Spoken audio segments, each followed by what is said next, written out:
Estamos aguardando aqui a entrada do Dr. João Quevedo para esclarecer essas dúvidas. Lembrando que é uma live em conjunto, é uma live nossa da Rádio Som Maior com o Instituto Quevedo. Dr. João Quevedo, um prazer conversar com o senhor. Tenha uma boa noite. E aí, boa noite a ti, boa noite ao pessoal aí que está nessa live. Para mim, uma experiência nova. Eu nunca fiz Para mim também. Eu nunca fiz uma live. E parece que é um negócio legal. Eu estou vendo tem um monte de gente já acessando. Bem contente de falar contigo. É isso aí. Estamos os dois estreando nas lives do Instagram também, que também é uma experiência nova para mim. Doutor, só para a gente contextualizar, o senhor está em Houston agora. Que horas são agora, nesse momento, em Houston? São 5h37, são 2 horas de diferença. 5h37 da tarde, então está para trás. Aqui são 7h37 minutos. É isso, tá para trás.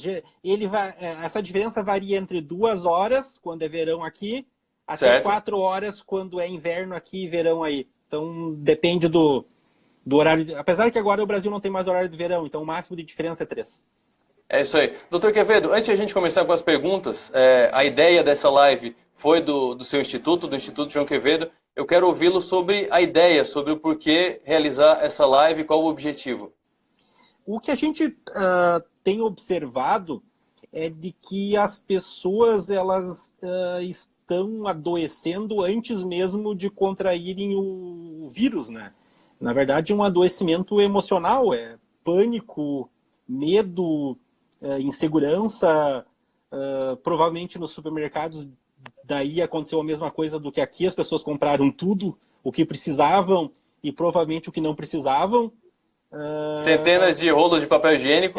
Exatamente. Não sei qual é que é a relação entre o papel higiênico e a virose, né? É uma pequena minoria que tem problema gastrointestinal. Deve explicar muito sobre a natureza humana. É possível. Vamos às perguntas, doutor João Quevedo, e outras pessoas podem ir mandando também. A gente está acompanhando aqui pelo chat ao vivo, inclusive a Karine Tiscos que já falou aqui, estou surtando, não surte. Os surtos podem aumentar os problemas nesse momento em que a gente precisa manter a calma e fazer as atividades certas. Não é um bom momento, é o pior possível. Doutor, uma pergunta para começar que é bastante geral. Como lidar com estresse, angústias nesse momento de isolamento? Falando especificamente do isolamento. Na verdade, assim, a maior parte das pessoas que estão em quarentena, seja aí em Santa Catarina como aqui, a gente está mais ou menos na mesma situação. Talvez aí até um pouco o governador aí foi bem efetivo. Acho que até a situação, acho que vocês estão numa quarentena mais reforçada. Sim, começamos antes que São Paulo, por exemplo. Exatamente, do que propriamente a nossa aqui. A grande questão é que a maior parte das pessoas não está realmente sozinha, né? Isso é uma exceção à regra. Para aquelas pessoas que não estão sozinhas, elas estão muito provavelmente com os familiares delas, né? Seja esposa, marido, filhos, mãe, avó, etc. O que acontece é que a gente não está mais preparado para conviver. É interessante isso, né? Com a correria do dia a dia, cada vez mais as pessoas saem de casa mais cedo, elas voltam para casa mais tarde, elas não, mesmo numa cidade tranquila como Criciúma, cada vez mais as pessoas não voltam para casa para almoçar como era no passado. Então, acho que o primeiro embate é como reaprender a conviver. Então, o que eu tenho visto, assim, principalmente com os meus pacientes aqui, que eles têm mencionado, é essa tensão de estar todo mundo junto, num ambiente limitado, e às vezes, pelo menos o que eles comentam aqui, que acaba faltando o que fazer, ou mesmo faltando assunto. É um reaprendizado, Para aquelas pessoas que estão realmente sozinhas, hoje a gente tem tanto recurso tecnológico, né, para estar... Bem, nós estamos a quantos mil quilômetros de distância, estamos aqui conversando, né? Então, Diversos, é verdade. Então, na verdade, assim, a gente não está mais realmente sozinho. Eu acho que o problema principal é aprender a estar fisicamente junto. É algo que a gente desaprendeu. A gente está, às vezes, jantando, almoçando com uma pessoa e os dois estão no celular, então, na verdade, é mais fácil um mandar uma mensagem para o outro, se quiser conversar, né? E agora não, a gente está em casa e, de alguma forma, a gente tem que achar um jeito de reaprender a conviver. E eu vejo isso, talvez, como um efeito colateral bom dessa situação. Doutor, tem memes espalhados, piadas espalhadas pela internet, dizendo que as pessoas, quando não havia o isolamento, não havia a quarentena, elas ficavam trancadas em casa, vendo TV, mexendo no celular. Agora que precisa fazer isso, elas querem sair para passear, para caminhar. Existe um fundo psicológico disso? Com certeza, porque a questão, assim, o tolimento da liberdade, mesmo que ele seja quase que voluntário, nesse caso do coronavírus, ele por si só ele gera angústia, né? Ele gera, tu não é mais senhor das tuas decisões, né?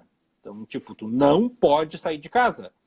E não é tu quer ou não quer, tu não vai sair de casa. Então isso gera angústia. Algumas pessoas elas são mais caseiras, outras pessoas são menos caseiras. Então o impacto disso difere muito de pessoa para pessoa. Devo manter meu tratamento? A medicação psiquiátrica interage com o coronavírus? Tem alguma contraindicação, doutor? Deve-se manter todas as medicações que o paciente estava em uso, sejam elas psiquiátricas ou não, até segunda orientação do médico que prescreveu elas. No caso específico das medicações psiquiátricas, elas não têm qualquer interação no sentido de facilitar ou de proteger o paciente em relação ao coronavírus e não tem qualquer interação com qualquer tipo de estratégia de tratamento que venha a ser usada caso tu contraia o vírus. Para quem precisa se consultar nesse período, como é que faz se não pode sair de casa? Viemos aos tempos da modernidade, né? Assim como eu e tu estamos aqui conversando nessa enorme distância, a telemedicina é uma realidade no mundo todo. Ela, infelizmente, ela demorou para começar no Brasil e, infelizmente, precisou acontecer essa crise onde sair de casa e ter contato mais próximo entre o médico e o paciente se tornou um problema. E hoje foi regulamentada pelo Ministério da Saúde que a telemedicina ela está em vigor no Brasil. Então, médico e paciente eles podem usar formas alternativas de contato que antes não eram usadas. Então, por exemplo, aqui, onde eu estou, na Universidade do Texas, em Houston, eu vejo pacientes. Hoje eu vi pacientes a tarde toda e eu vi 100% desses pacientes por telemedicina. Nenhum deles saiu de casa. O único que saiu de casa fui eu, que vim aqui para o meu office porque a internet é melhor, porque o computador é maior, eu estou sozinho aqui. Então, tipo, meu risco de se expor é pequeno, mas poderia ter ficado na minha casa e ainda assim ter atendido os pacientes.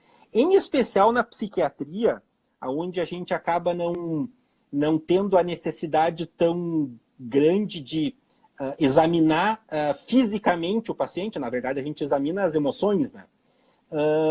O recurso de telemedicina é muito prático, muito eficaz, garante que o paciente vai continuar tendo atendimento, que ele vai ter aonde procurar ajuda e veio a medida certa pela razão errada. Tá? Infelizmente, precisou acontecer essa situação dessa pandemia para que essa prática fosse, entre aspas, legalizada no Brasil. Doutor, tem uma pergunta bem interessante aqui. Como amenizar o sentimento de culpa por a minha empresa vender mais nessa crise? Pergunta da Paula. Eu acho que isso não é uma questão acho que tem que inverter o raciocínio. Tem que ser assim, ó, que bom que a minha empresa tem o produto, não sei qual produto que ela está falando, que é útil nessa época. Acho que pela coisa. Se eu fosse funcionário da 3M, que é um grande fabricante de máscaras N95, eu ia estar orgulhoso.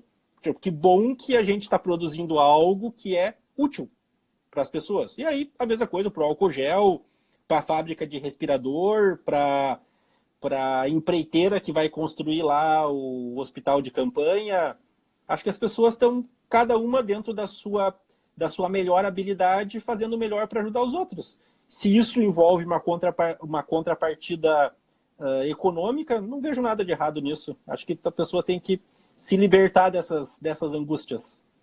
Outra pergunta que está rodando aqui, acho que umas 4 pessoas já fizeram na live aqui, como tratar dos nossos velhinhos teimosos? Foi assim que colocaram, né? Tô só repetindo a pergunta. Não, eu sei bem como é que isso funciona. Realmente, às vezes eles são mais difíceis do que as crianças, assim. Porque as crianças a gente ainda consegue ter alguma imposição de autoridade, assim.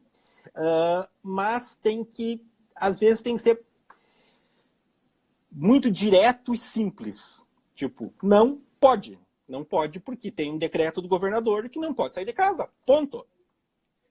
E a gente vai cumprir, e é assim que funciona. Tu é grupo de risco, as estatísticas são essas, a gente está te fazendo isso para te proteger. Então, mal comparando, é tipo como criança. Às vezes a gente faz aquilo que a gente não gostaria de fazer, mas que é necessário. Tenho me sentido muito preocupada com dificuldade de dormir. Isso pode se tornar uma doença?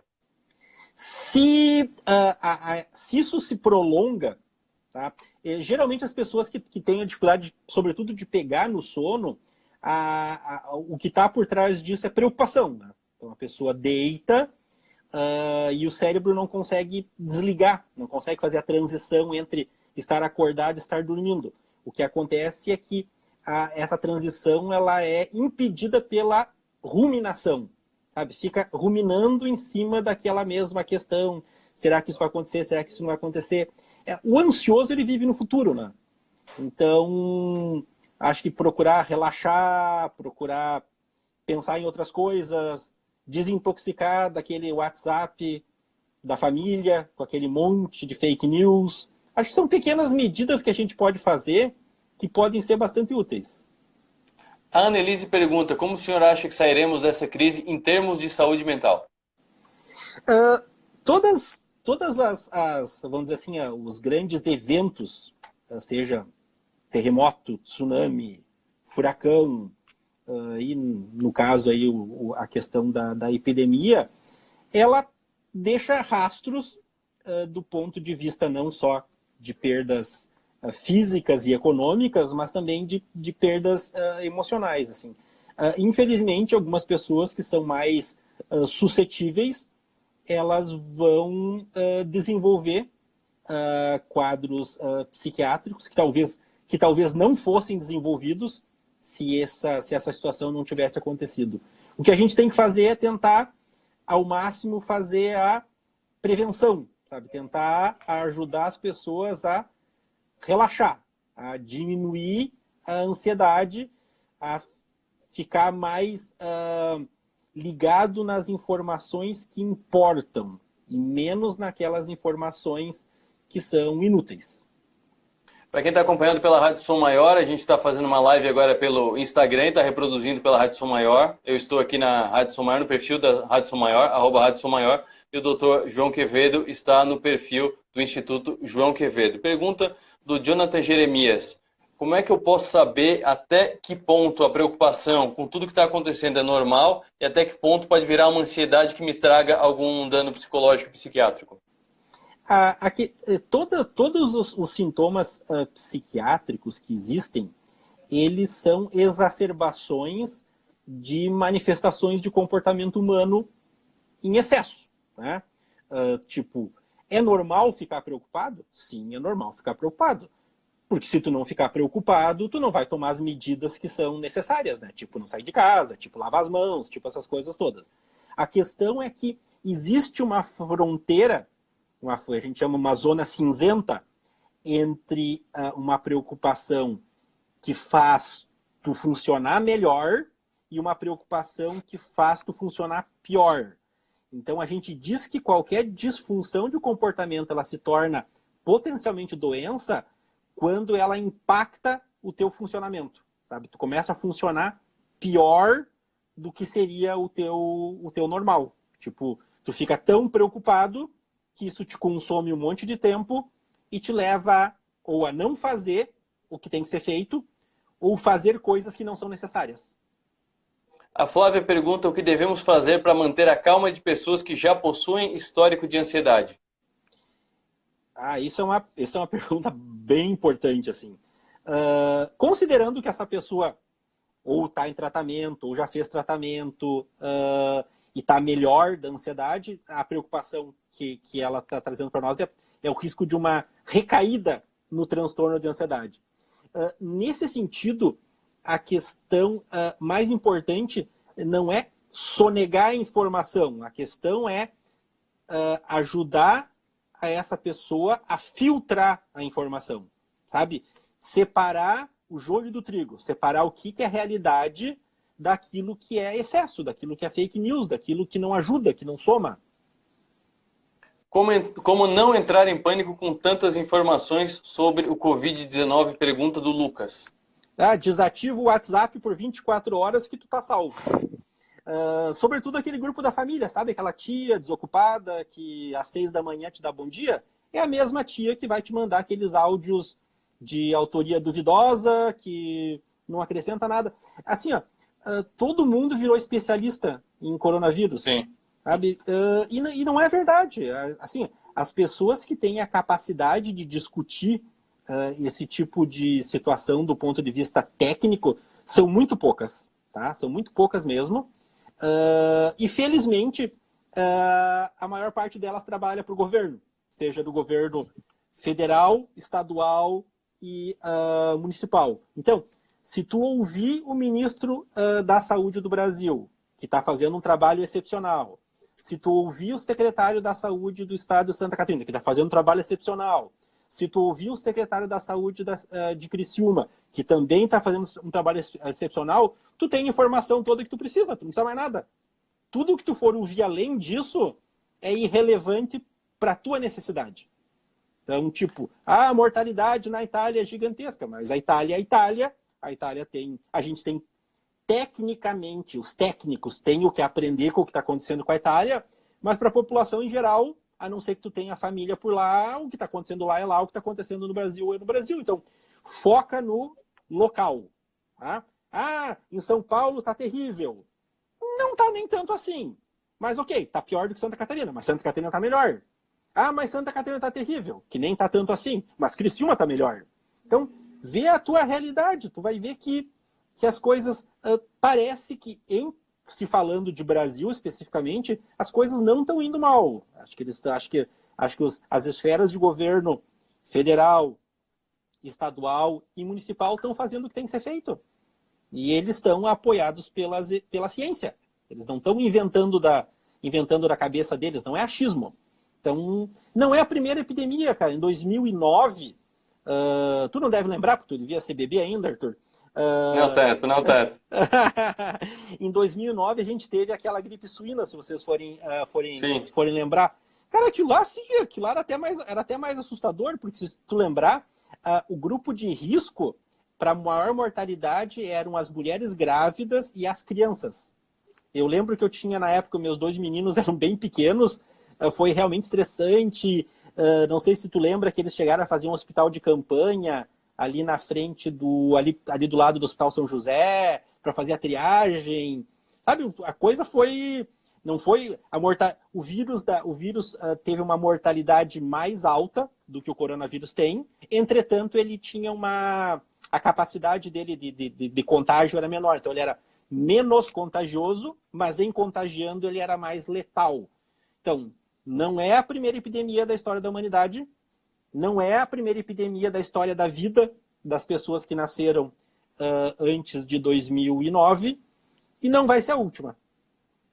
A Beatriz está perguntando mais objetivamente se tem alguma técnica para acalmar pessoas isoladas, tem alguma técnica para alguém próximo de você, próximo de relação, porque ninguém deve estar muito próximo atualmente, mas para acalmar alguém, algum jeito de conversar com a pessoa, para dar uma baixada na bola, para a pessoa não deixar crescer demais. Acho que se a pessoa está isolada no sentido literal, tipo, está sozinha, acho que o contato virtual, acho que ele acaba sendo bastante útil, sabe? Ligar para a pessoa, ou fazer um FaceTime, ou usar algum outro, qualquer recurso tecnológico cabível e ver como é que a pessoa está. Às vezes são coisas que não são tão complexas, às vezes a pessoa só precisa de alguém que se importe com ela, sabe? Alguém que te ligou, perguntou como é que tu tá, precisa de alguma coisa, tu tem aí aquela coisa, foi no supermercado, comprou tudo, precisa de alguma coisa, sabe? Às vezes são essas coisas bem, bem pequenininhas que podem fazer bastante diferença. Acho que é momento da gente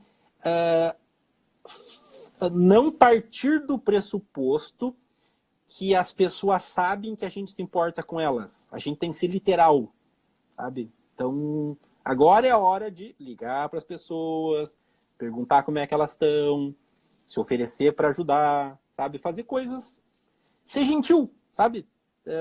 Voltar a ser mais humano, entendeu? Porque no dia a dia, pensa assim, lembra dos teus amigos, aí vamos lá, tu vai lembrar aí de 5 pessoas que são as mais próximas de ti. Cara, às vezes a gente fica meses sem se ligar, né? Então, agora tu tem tempo. Tu tá em casa, então outra coisa. Para quem que eu vou ligar hoje? Vou ligar pro fulano, fulano, como é que tu tá? Coisa e tal. Então, nesse período, eu acho que eu nunca recebi tanta mensagem de WhatsApp como nessas última semana, porque às vezes são coisas tipo assim, como é que estão as coisas por aí? Que aconteceu assim, assado. Às vezes, sabe? É tipo, é uma curiosidade, mas ao mesmo tempo tá perguntando como é que eu tô. Acho que é um negócio legal, cara. Acho que é uma coisa, eu pelo menos eu simpatizo com esse tipo de contato, assim. A gente tem que parar de ser telepata, sabe? A gente acha que sabe o que o outro tá sentindo ou pensando. A gente não sabe. Então a gente tem que externar para as pessoas aquilo que a gente sente e a gente tem que perguntar para as pessoas aquilo que ela sente. Certo. Quem já trata a ansiedade deve passar por reavaliação para rever a sua medicação? Pergunta da Cris. Se, por exemplo, assim, se a pessoa está percebendo que, mesmo com o tratamento, a ansiedade, por conta da situação, está aumentando, eu creio que é uma boa oportunidade para dar uma revisada, para conversar com alguém. Outra ideal pergunta que seja um aqui, profissional. outra pergunta aqui de uma médica, inclusive. Além de medidas comportamentais, aumentar a dose de ansiolíticos em pacotes com TAG é uma ideia boa a se considerar como prevenção? Não exatamente como prevenção. Acho que tu tem que... O senhor poderia explicar primeiro o que significa isso para os leigos? Porque eu li aqui a pergunta, mas eu fiquei meio perdida. Então tá, vamos lá. Não, ótimo, que bom que tu segurou a nossa onda aqui. Então o que acontece? Algumas pessoas com ansiedade, elas tomam medicações que tratam a ansiedade, que a gente chama de ansiolíticos, né? E as doses dessas medicações, elas são ajustadas de acordo com a quantidade de sintomas. Tá? Então, o que acaba acontecendo? Se a pessoa passa a manifestar mais ansiedade, algumas vezes a intervenção mais fácil de fazer não é trocar a medicação, é ajustar a dose. E às vezes é pouquinha coisa. E às vezes é questão de quando a pessoa, tipo, entrou em contato, por exemplo, com o psiquiatra dela e, tô mais ansiosa, coisa e tal. Numa dessas, na própria conversa, tu descobre que de repente nem precisa ajustar a medicação, tu só precisa fazer alguns ajustes do jeito como a pessoa está vendo as coisas, etc, etc. Então, antes de qualquer ajuste, assim, falando para os pacientes, é bom que eles conversem com os médicos deles. Já para os médicos, que é no caso aí dessa colega que fez a pergunta, é uma opção. Alguns pacientes realmente vai ter que se fazer um manejo de crise, sabe? Um pequeno ajuste, quando passar o temporal, tu volta para onde as coisas estavam. Às vezes é melhor tu, digamos assim, intervir de maneira precoce para que as coisas não saiam do controle. Isso é sempre para qualquer coisa. Quanto antes tu intervir, sempre é melhor. E a pergunta veio com algumas reduções de palavra. Então, na verdade, eu falei pacotes, por desconhecimento. São pacientes com TAG, que é transtorno de ansiedade generalizada. Então, seriam os ansiolíticos, nesse caso, de transtorno de ansiedade generalizada, para explicar para quem, como eu, não tinha ciência dessa situação. Outra pergunta, essa questão psiquiátrica de vulnerabilidade psiquiátrica, muita ansiedade, muita preocupação. Isso pode acarretar em diminuição no sistema imunológico? Isso pode deixar o corpo mais vulnerável fisicamente ao coronavírus ou a qualquer outra doença? Tu puxou teu pai, cara, tu é inteligente. Obrigado. Então, assim, cara, essa é uma pergunta fantástica. Assim, a mente e o corpo, elas não são dissociadas, tá? O cérebro é a casa da mente, tá? Onde acontece o pensamento e onde acontecem as emoções. E o cérebro, ele é protegido, tá? Por uma barreira chamada barreira hematoencefálica. Então, na verdade, é como se tivesse dentro do nosso corpo, dois mundos. Um mundo fora do cérebro e um mundo dentro da barreira hematoencefálica, ou seja, no cérebro. Por regulação hormonal, as nossas emoções, elas regulam o nosso sistema imunológico. Tá? Então, a ansiedade aguda, o que é a ansiedade aguda? É aquela que acontece especificamente num dia, tá? Sei lá tu te ligaram aí que o teu maior patrocinador cancelou o contrato. Tu vai ficar, não é uma boa notícia, né?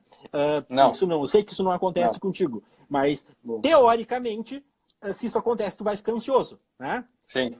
Tu vai ter um pico de ansiedade e depois lá de noite, quando tu estiver conversando em casa com o teu pai, ele vai dizer, não, isso aí não é a primeira vez que acontece com a gente já passou por outras situações como essa, sempre a gente dá a volta, blá, blá, blá, tu já vai dormir mais calmo, no dia seguinte tu já tá melhor, né? E já tá indo atrás de uma substituição para esse patrocinador.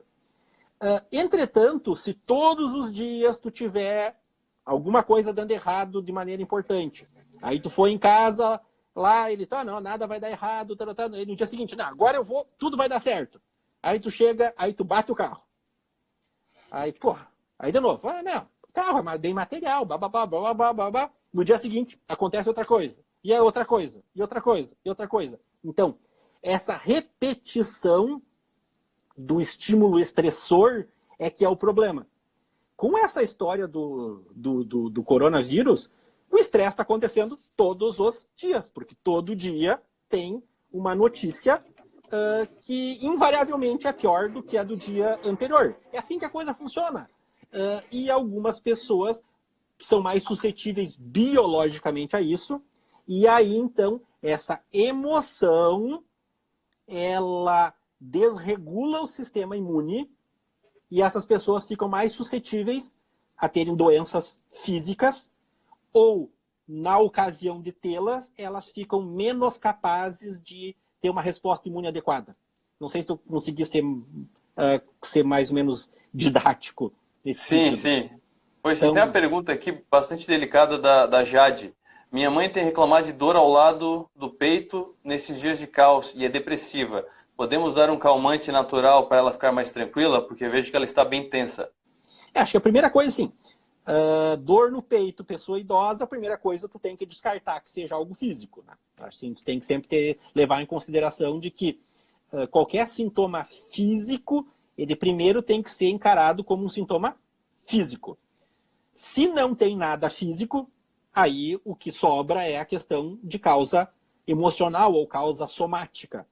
Nesses casos, estratégias calmantes, inclusive essas coisas que não são exatamente oficiais, vamos dizer assim, às vezes elas acabam ajudando, porque na questão do tratamento dos quadros emocionais, o efeito placebo ele acontece de maneira bastante importante. Assim.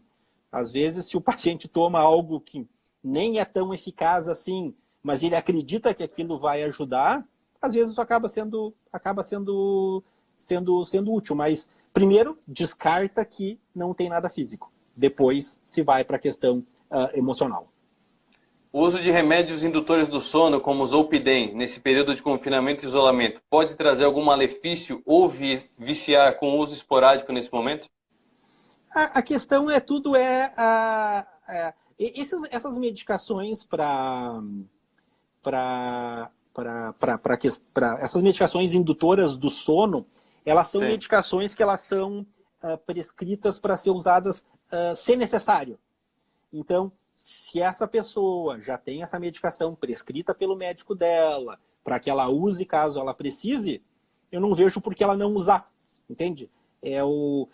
Não dormir neste momento não é exatamente a melhor opção do mundo. Mas de novo, foi medicação que um médico prescreveu para essa pessoa numa determinada outra situação, que agora, por essa razão de estresse, está se repetindo. Não é um remédio da avó e nem um remédio da vizinha. É o da pessoa. Se a pessoa tem falta de ar, existe como sintoma do coronavírus, acho que é um dos principais que diferencia o coronavírus da gripe e do resfriado, mas também é um sintoma de um ataque de ansiedade, um transtorno de ansiedade momentâneo. Tem como diferenciar no momento? Tem como ou a própria pessoa, ou alguém que está próximo da pessoa, conseguir diferenciar se a pessoa está tendo um problema de ansiedade ou pode ser um sintoma físico de coronavírus ou de um problema respiratório? Assim, ó, quando tu tem um problema de falta de ar de origem física, ele não vai passar, entendeu? Tu vai começar a sentir falta de ar e a falta de ar vai piorar, e vai piorar, e vai piorar, vai piorar. Não vai melhorar, tá? O sintoma somático de falta de ar relacionado à crise de pânico, ele tem um tempo de duração. Então a pessoa tem aquela crise de ansiedade, ela sente a respiração curta, fica ofegante, e por volta de uns 20 minutos a crise passa. Tá? Então, tanto é que pacientes com pânico, muitas vezes, elas estão ruim, entre sair de casa e chegar no hospital, quando chegam lá estão boas. Porque passou aquele período de 20, 30 minutos que a crise durou.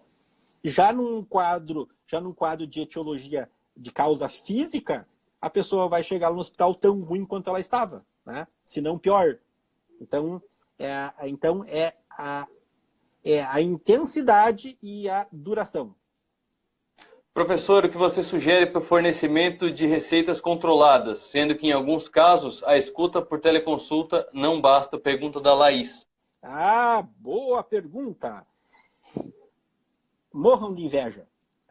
Aqui eu consultei meus pacientezinhos hoje de tarde, todos eles pela telemedicina. Eu envio as receitas eletronicamente para a farmácia. Não existe papel mais. Não existe papel mais há, sei lá eu quantos anos isso. Desde que eu estou aqui, eu nunca vi uma receita em papel. Eu já estou aqui há 6 anos. Infelizmente, no Brasil, em relação a isso, a gente ainda está na idade da pedra. Tá? E aí tu precisa daquele papelzinho, que é muito mais facilmente adulterável do que uma transmissão eletrônica criptografada, mas tu precisa daquela porcaria. Desculpa a palavra. Então o que acontece? Como é que a gente está fazendo lá ali no nosso instituto? O pessoal está mandando a receita pelo motoboy. Então o que tu faz? Tu faz a consulta, tudo normalzinho, coisa e tal, e aí ao final da consulta tu dá as orientações para o paciente e já avisa, ó, daqui X tempo as prescrições estão chegando na tua casa ou estão chegando na farmácia XYZ que o paciente escolheu. Tá? Então esse é o jeito que a gente está tentando. Agora, viu? Até os motoboys estão faturando com o coronavírus e eles não devem se sentir culpados. Eles estão fazendo um trabalho social importante. Então, essa que é a estratégia que a gente está usando agora. Não tem outro jeito, não dá para mandar por fax, não tem que ser a receita física. De repente, já que está mudando tanta coisa tão rápida por conta dessa crise, numa dessa, daqui a pouco o pessoal se dá conta de que não é uma boa ideia manter fazendo prescrição no papel. Dr. Forrest, ele faz uma pergunta aqui que sai um pouco da área do coronavírus, que é, na sua opinião, quais as consequências para a saúde mental na iminência de uma crise econômica após a pandemia? Mesmo sem coronavírus, a gente já estava com um problema chegando, né? Mas estava melhorando, né, cara? Não tava ruim, cara. Eu tava me sentindo rico. Porque aqui o mercado aqui o que acontece aqui nos Estados Unidos?